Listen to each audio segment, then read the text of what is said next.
Joining me now to discuss is a witness to the attack, Katie Kalisher. Katie, I understand you were actually in this museum attending a panel.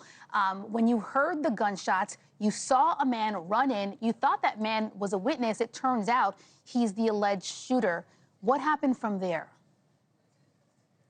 So we were attending this event. I think I want to express what's so deeply ironic first is that the reason we were there was to bring people together who are working for Israel Aid and MENA Aid, and they're working on the ground in Israel and Palestine to collaborate efforts to bring aid into Gaza.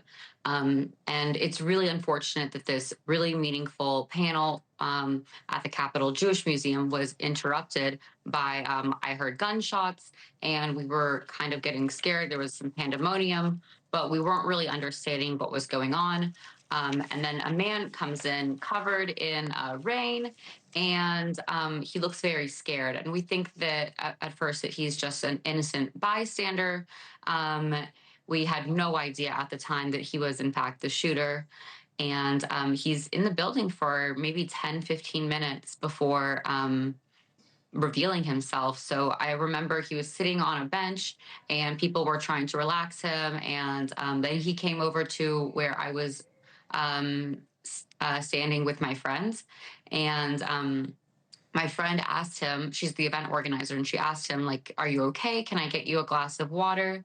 And he's like, you know what? Sure, that'd be great. So she goes and brings him some water, and I'm talking to him, trying to relax him. And I kind of asked him jokingly, like, so how's your day going? Do you like the museum? And he asked me, oh, what kind of museum is this? And I understand now he was really playing dumb with me. And so I was like, oh, it's a Jewish museum. And he asks, do you think that's why they did it? Referring to the rounds that we had heard. And I didn't even put two and two together. But now thinking about it, it makes perfect sense that we're at a Jewish museum and anti-Semitism is really on the rise. But I was still really like, no, I'm sure it's not related. But like, are you okay? And he looks me in the eye and pulls out of his bag the keffiyeh, which is like the scarf that the Palestinians and other Arab people wear.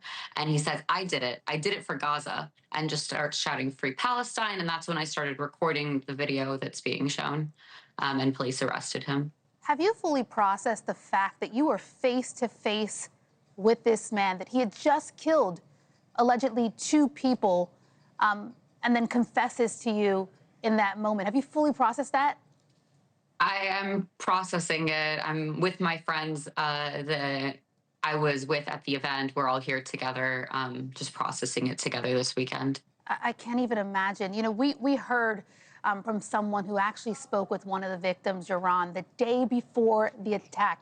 I want to play for you what he had to say really quickly. He and I were chatting because he worked for the Embassy of Israel, and we were speaking about this topic and how dangerous the far-left extremists have become in this country.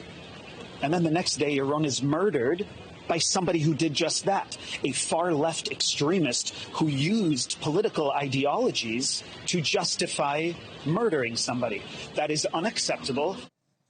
Yes, speaking of another chilling, ironic moment here, it seems like Iran knew attacks like this were happening throughout the country. There was a concern of it. But, you know, I'm wondering now, in hindsight, how does this affect your perspective on what you've witnessed personally and how you view this growing, anti-Semitic environment that we're seeing throughout the country? I pointed to some statistics a moment ago.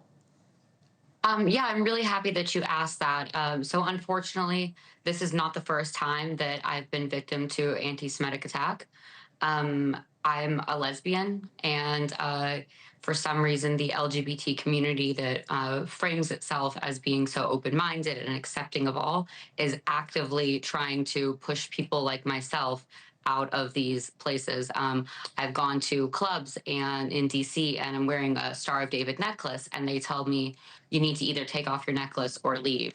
I've gone to register for other parties, and then I see on their Instagrams, they say, no racists allowed, no bigots allowed, and no Zionists. Thank you for watching. Subscribe below and download our NewsNation app right now on your phone, and you will get fact-based, unbiased news for all Americans.